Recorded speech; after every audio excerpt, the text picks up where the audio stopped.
I think also leaders need to know who they are. I can't stress that enough. It's okay to be a pastor and not have a spiritual gift of leadership. It's really okay. There are other ways to lead than with a gift of leadership. In fact, apostle, prophet, pastor, evangelist, teacher, the equipping gifts all have a leadership effect, but they're not a spiritual gift of leadership. I mean, how can a teacher teach and leads students if there isn't a class? Welcome to the Chesley Lunday Experience. The purpose of this podcast is to help your church innovate in an age of disruption.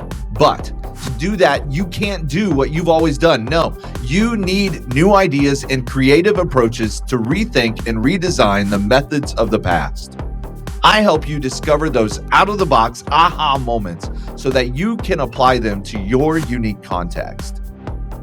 Hey, I'm your host, Chesley Lunday, and I'm excited for this last part with Bruce Bugbee. That's this episode. We begin to talk about what does it look like if you're not uniquely gifted for the role that you currently are in. That's a conundrum because I believe there's a lot of us out there that have been mismatched. And many of us are in that process where we are still trying to navigate, where exactly do I fit?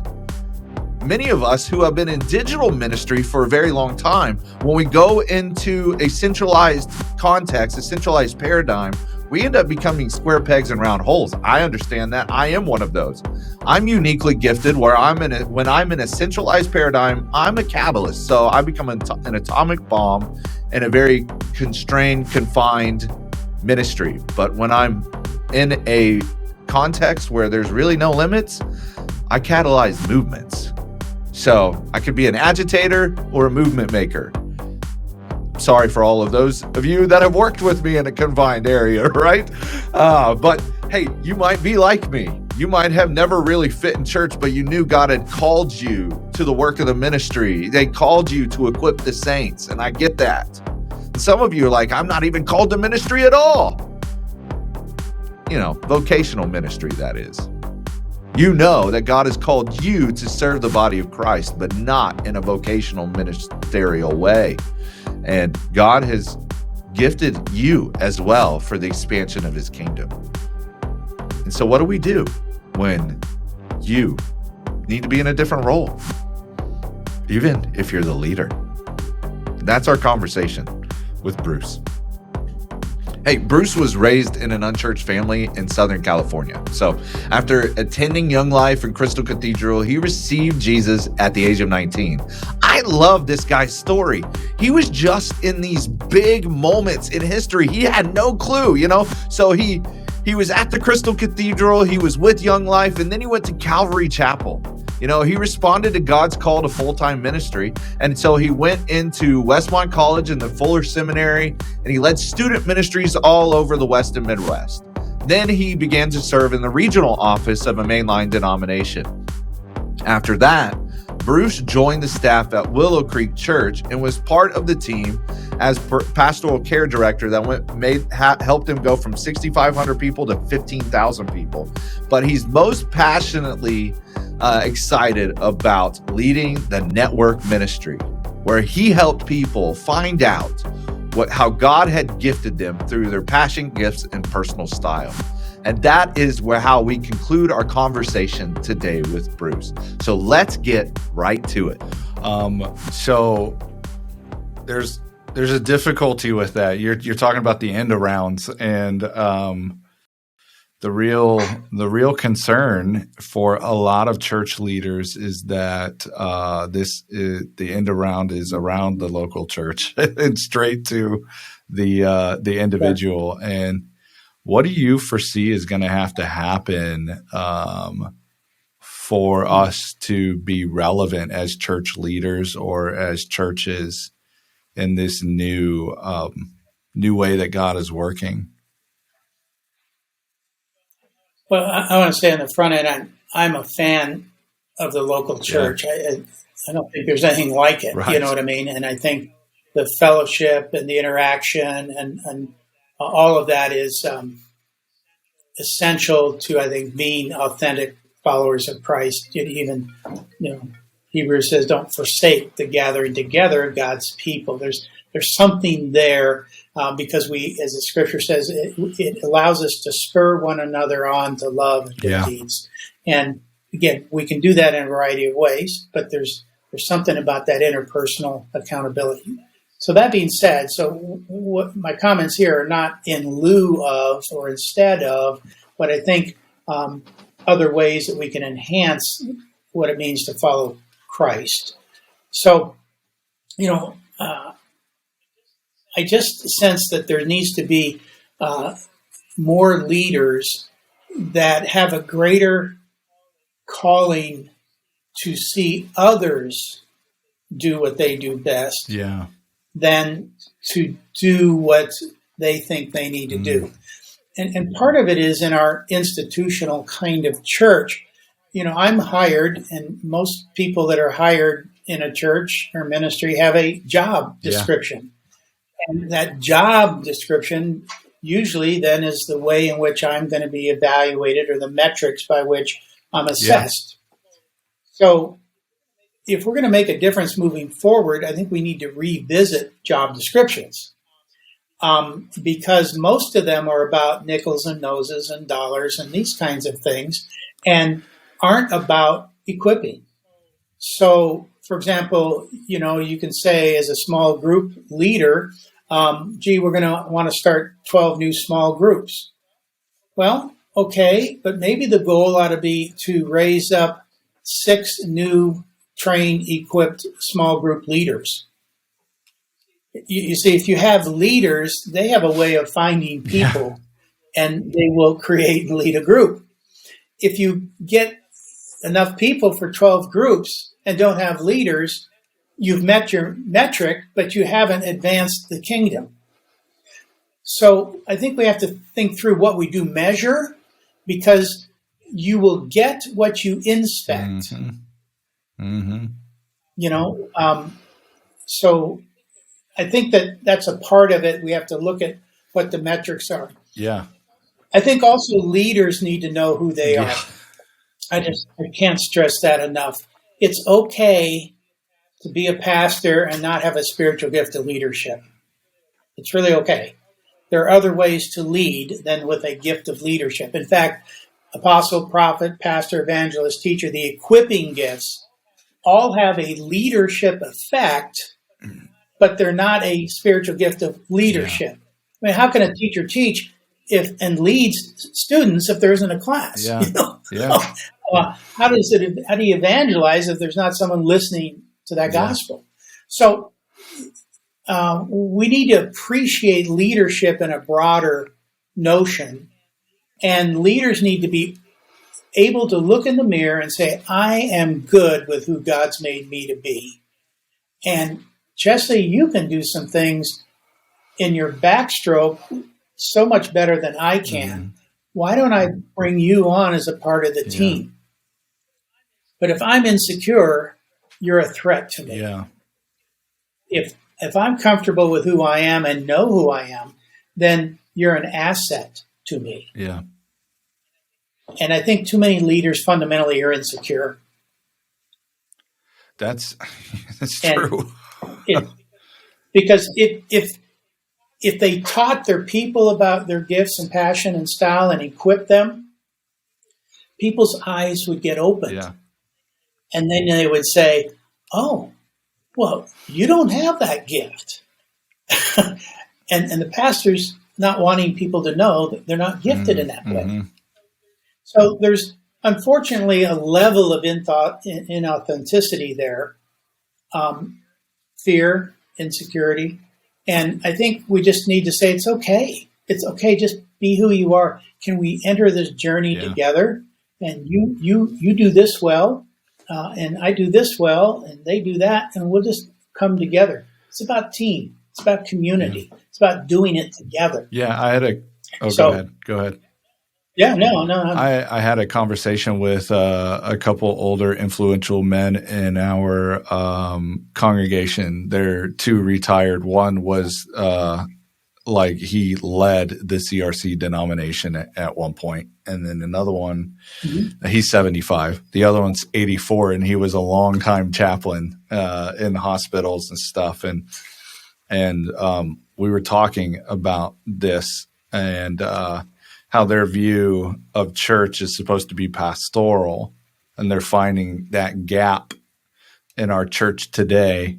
A lot of it, I'm a leader that is gifted, but gifted in a very different area, and it's not pastoral. If you looked at my gifts assessment, pastor is low on the totem pole of spiritual gifts. Yeah, I know. No one would confuse you with somebody. Yeah, we're friends, and I don't even care about you, Bruce. No, I'm just playing. No, I care deeply. But I have learned over time, and this is what I was explaining to them. Like, I may not be a pastoral leader. That doesn't mean that I don't want to lead like a shepherd. But for me to lead like a shepherd means that I got to have people around me that are shepherds. I'm good at organizing them and telling them we need to go this direction. What I'm not good at is taking care of a sheep on a daily basis. In fact, one of the things I love to do is to take care of shepherds. And that's something that has been interesting for me along the way. I know the grind. I've been in it for a decade, but it was a hard time for me. I always felt like a square peg getting shoved into a round hole all the time. Yeah. And so, but I get it. Well, yeah. Well, one of my roles at Willow Creek is, and I always kind of laugh because it's not quite me, but it's to your point. I was the Pastoral Care Director at Willow Creek. Yeah, you don't care either, though. No, that's why we get along. And so there were 30 ministries and programs under that umbrella. And but when we'd have pastor conferences, and I would introduce John, and he has a gift of mercy, and he cares, and George has a gift of mercy, and he cares. I'm Bruce. I'm the Pastoral Care Director. I don't care. Yeah. So, but as I said earlier, I'm about systems. I'm about equipping, and I have a pastor's heart. Yes. Not a gift of shepherding. So, to see or to hear that people aren't being cared for, or they're being devalued, I have no tolerance for that. That's a justice issue for you. Exactly. So I oversaw the department. I didn't actually do that. So these kinds of distinctions, more and more leaders have to understand. Yeah. They have to understand there are different roles. You can be under the umbrella of a caring ministry without a gift. I had administrative and leadership gifts that provided the oversight so these guys and others could do ministry effectively. Yeah. And, but if leaders knew who they were, then see some of these dynamics start saying, okay, so just because I'm a pastor doesn't mean I need to do A to Z. No.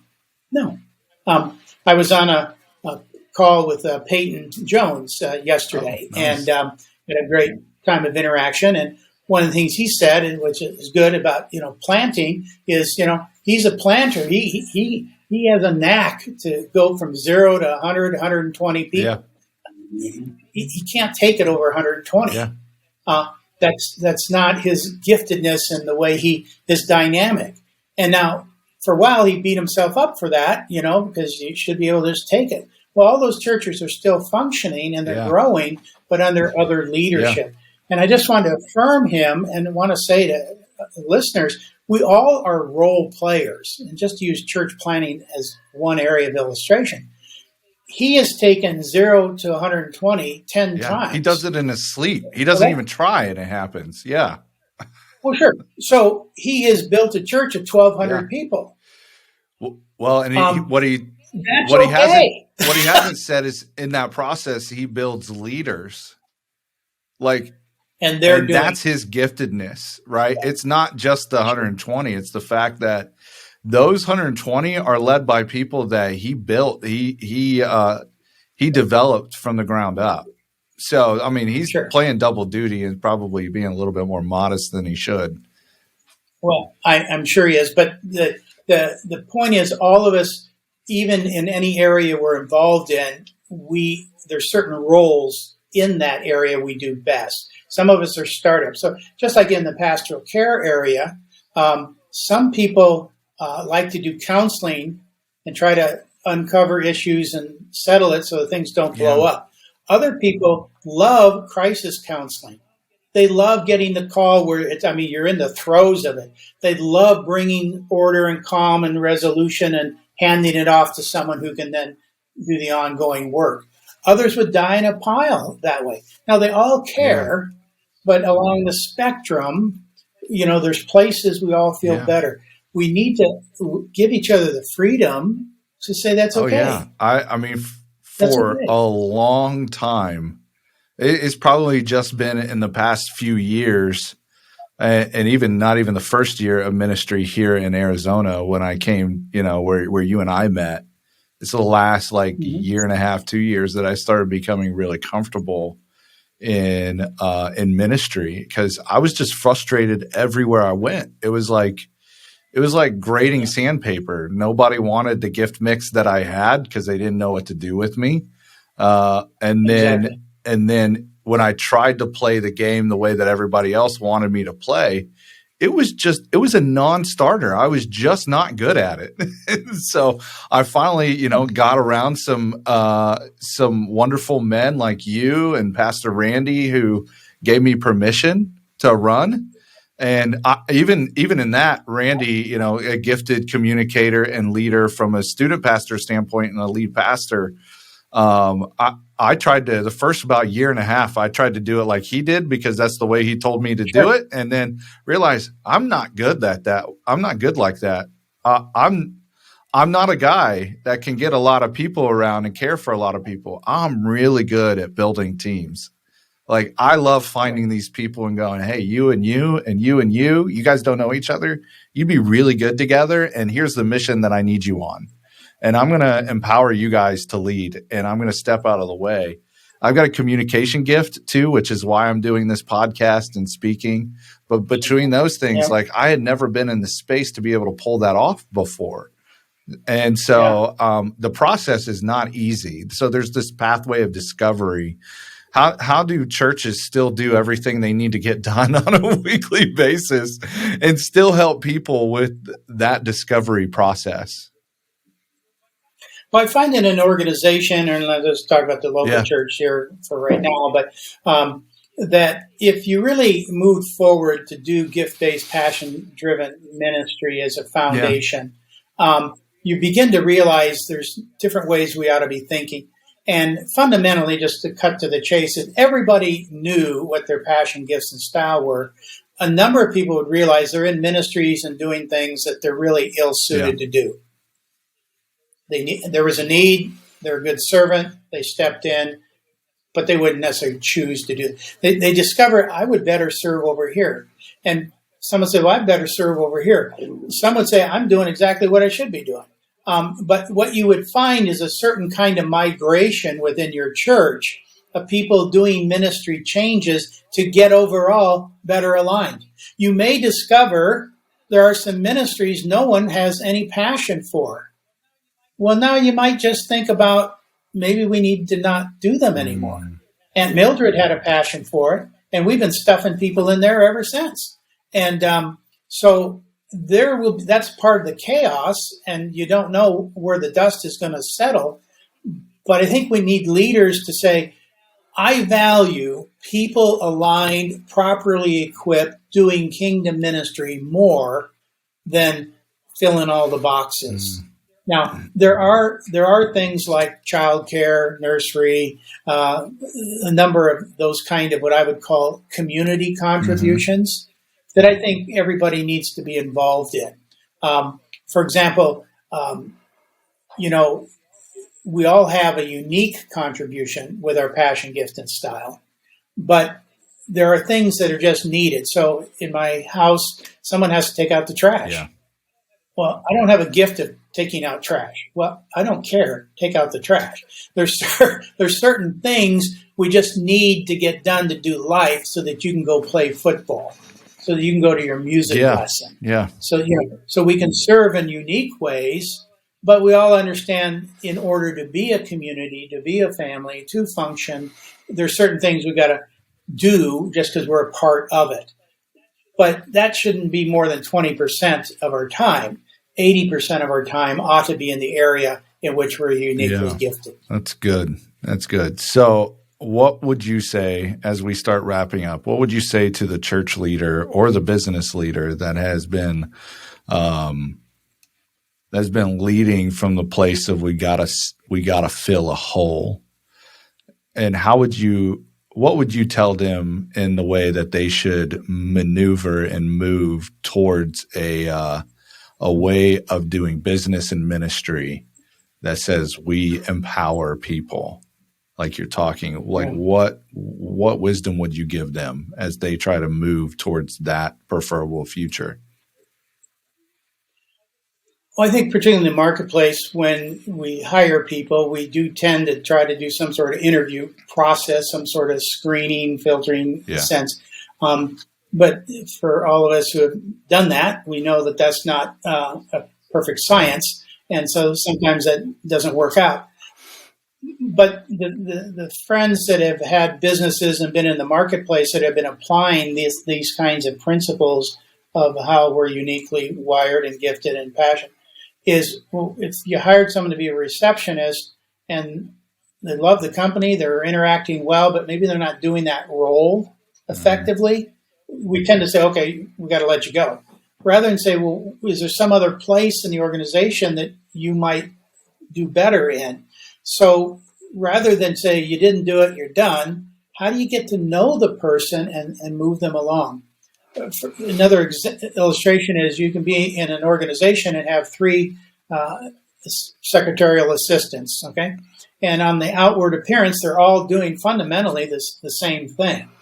But without knowing each of these individuals, the first person wants a job where they can come in, work 9 to 5, and go home. No hassles, no overhead, do my thing, get my paycheck, and move on. Great. They're doing a great job. The next person is working, and they're really trying to eventually learn the ropes because they kind of envision maybe someday being the office manager. And so their motivation is a little different. Their vision and role is to move to a place where someday they could be the office manager. The third person is excited to be in the company because they love the company, the product, but their goal is eventually to move into sales because they'd really like to be in the sales department, but this was a way they could at least get their foot in the door. Now, as a leader, it would be important for me to know the motivations and aspirations of my employees because I would treat each one of these people differently, knowing what they aspire to. So the 9 to 5, I'm not going to put extra opportunities there. The office manager, those kind of opportunities, I will challenge them with. The other one, I will feed them. Here, read this book. Hey, we have an opportunity. Why don't you sit in the back? You can listen in. I want to coach them. I want to get them where they want to go. That's my job. Don Cousins says, a leader is someone who takes you where you want to go, but could not get there without them. See, if you could get where you want to go without me, you don't need me. It's true. So if I'm going to be a leader, fundamentally my role is to help you get where you want to go. So you just dropped a bomb right there because most people think leadership is helping people get where we want them to go. I know, and that's why there's a lot of frustration. Gallup poll has been done over a number of years, and they say 80% of the people in the marketplace are in positions they're ill-suited to do. Mm-hmm. Think of that. 80% of the people in the marketplace are in jobs they're ill-suited to do. Costing people money is what that is. Yeah. Oh, turnover. And then you come to my church, and what's one of the first things I'll ask you on the patio? What do you do? Hey, Chesley, what do you do? Oh, really? Oh, we would like to do something like that in the church. Would you be willing to help us out in the church? No, I hate that Now, job. Yeah. on the surface, it seems like a win-win. Yeah. But all I'm doing is hiring or engaging 80% ineptitude, perhaps. And then we wonder why people in the church aren't happy, fruitful, and fulfilled and making God famous. So one more before we get done, because you just brought this up. What would you do for the church leader who is realizing that every time they get someone and they do this, that person leaves because they realize that their gifts and callings are not in the building, but they're in the city? What would you say to that leader? Well, we need to know the head of the church. We need to be reminded whose church it is. And by church, I mean the people of God. And instead of church, maybe we ought to use the kingdom. These are kingdom people. And I know it can be frustrating, but God will bring to you the people he feels he can entrust to your care.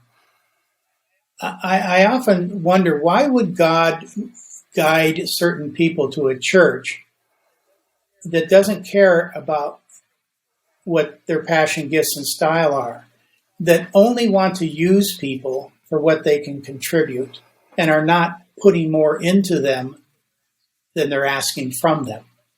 Why would God send people to an environment where he knows they're not going to be able to grow and flourish? So if you become that environment, is not our God, who has cattle on 1,000 hills, is not our God able to direct and through various kinds of ways people find their way, find fulfillment? It's like Christmas morning. When you're excited, you tell everybody what you got. If you're not excited, you don't tell people. True. And so we need to create an environment that is asking, how do I put more into my people than I'm asking from them? Yeah. How am I enabling them to be what God's called them to be, and then gathering like-minded people around them to create the kinds of ministries and expressions that flow out of their energy, passion. Because when people serve in their area of passion and using their gifts, money flows, people are drawn. And so to churches and leaders, and you do that, I would say first order of business, are you comfortable with who you are? Do you know who you are? If not, that's your job one. You got to get some clarity. Read my book, read whatever, talk to me, give me a call, however I can serve. Because for every leader that gets this alignment and is committed, that affects tens, hundreds, and even thousands. So I am called to leaders of leaders. Yeah. Leaders lead followers. Yep. In Ephesians 4, it says, these gifts are given to equip the body for the work of service. They're equippers and servers. So we know equippers equip servers to serve. We need equippers equipping lead equippers. Yeah. So they can be effective, because who's pouring into the equippers? That's my primary call. So good. Well, Bruce, every time we talk, I come away energized and engaged, and I'm sure my audience feels the same way. Where can they find you online? You can reach me at brucebugbee.com. Okay. And website is brucebugbee.com. There we go. That is easy. Just put a .com by Bruce Bugbee's name, and then, That's right.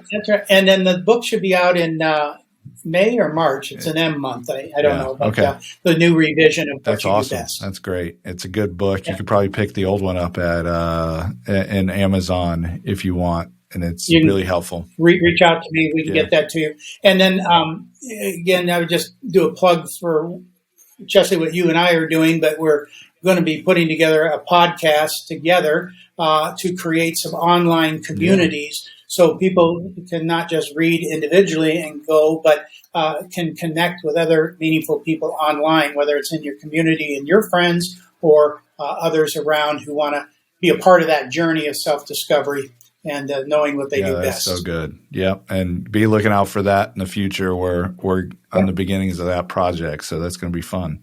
So cool. Well, thanks, Bruce. It's good having you. Thank you. Yeah, appreciate it, Justin. All right. Blessings. Man, I love Bruce so much. One of the things I love about him is him and I just give each other crap all the time. We love each other so much. Yeah. So I hope this conversation with Bruce has really helped you. I am very, very confident that this next era of what Jesus is doing in his church is all about kingdom collaboration. And collaboration is really the activity that happens around unified people that are harmonious in scope. So what do I mean by that? Unified people that are harmonious in scope. So if you looked at Beethoven when he played Beethoven's Ninth, or you look at Bach in his symphonies, you had all of these pieces, these notes being played in a specific meter, in a specific rhythm. So it was unified, but it was beautiful because it wasn't uniform. It was harmonious. And kingdom collaboration happens when we harmonize together with what God has called us to do. And Bruce talked a little bit about what does it look like if you're not gifted for the current role you're in. That doesn't mean you don't have a part to play in the kingdom of God. That's not what it means. It means that you have to be a steward of your role in the moment to create harmony. God may not have wired you as a leader, and you need to be okay with that. God may not wire the leader or put the leader in the chair of the leadership. So you could be a third chair leader, but be the the person with the leadership gift, and you could be the person as a leader in the role of leader, but actually not have any leadership gifting. And what happens when those are mismatched and there's not harmony and there's not mutual submission to each other is we begin to have a power play and control. And when we control things, things die. I love what Craig Rochelle said. He said that you can either have growth or control. You cannot have both. And so as a leader who is kind of at times a control freak, but is gifted in leadership, I understand what that means because I've been a third chair leader in many of the places that I have served. I have served under people that don't have the gift of leadership. So what do? You influence as best you can. And for those of you sitting in that chair that don't have that leadership gift, we need you to both humble yourselves to work together for the good of your organizations and your communities. You must look at the gift of God in each side, inside each of you, and begin to pull it out and work it out together. It's not easy. It's not easy, but it's harmonious when it works. Moving at the same rhythm, at the same meter, but playing different notes that when they're played together sound like a symphony. That is what God has called us to do, to collaborate in the kingdom, to make room for each other's gifts, to help each other move forward in the passion that God has gifted them. Because if you have a passion and you have a gift and you are in a specific community, God has placed you sovereignly there, and you need to be a part of the community, but you need to help the community by using your gifts in as many ways as possible. And leaders, and I'm talking to positional leaders at this moment, not people with leadership gifts. If you are a positional leader, it is your responsibility to make a way for that to happen. You must be the vessel God uses to channel creativity and innovation and leadership, even if you're not the one to bring it. you've got to check your ego at the door. Jesus doesn't care about your ego. He cares about your impact. That's the point. He wants intimacy with you, and he wants you guys to influence others. And our jobs as positional leaders are to lower ourselves, serve the community, and lift them up and empower them for ministry. And here is the beautiful part about that. In an age of digital disruption, in an era of decentralized platforms, this holds true. And I believe it's held true from the beginning of time, but it definitely is. You can take this to the bank today.